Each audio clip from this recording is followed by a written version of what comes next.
أطلب من الدكتور خالد البوهي، هو أيضا معنا وله أيضا ديوان تحت الطابع، ولقد استمع طبعا إلى ما قاله الزملاء في هذه يعني ما نطلق عليها الأمسية. ودكتور خالد البوهي تفضل بما لديك.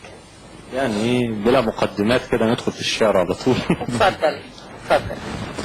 طيور طليقة كمثل الطيور الطليقة، نحب الفضاء الرحيب ونحلف في جوه بالشجن، نحب الوطن ونكره كل الأغاني الرتيبة.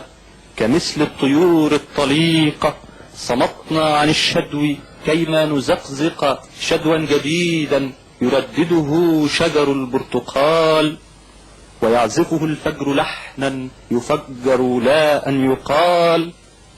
كمثل الطيور الطليقة نحلق في الضفة المستباحة، وفي كل ساحة دفنا شهيدين ثم اصطففنا نصلي لغائب يسمى العرب. كمثل الطيور الطليقة نحب السماء نعيش وهامتنا للسماء، نموت ومنقارنا في السماء يزيح السحب. كمثل الطيور الطليقة كرهنا القفص وصيادنا يرتجي المستحيل، فلا السرب يهبو لا الصيد يجدي وقاتلنا سيكون القتيل. كمثل طيور الأبابيل نمضي إلى أبرهة، وأبرهة اليوم لم ينهزم ويمضي إلينا بجيش وفيل يريد الحرم.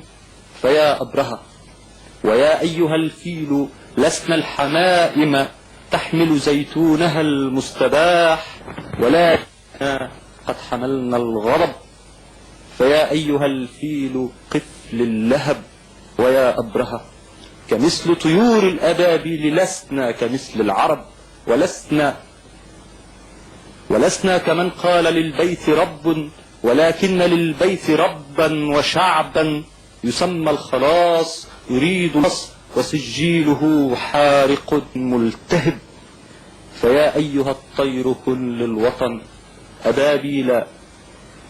أبابيل ترمي جنود الحبش، ومن قد تخاذل أو يرتعش، وتقسم بالنصر أو بالمحن. تعيش الطيور الطليقة يعيش الوطن، تعيش الطيور الطليقة يعيش الوطن. شكرا. أشكرك دكتور خالد البوهي، شكرا جزيلا.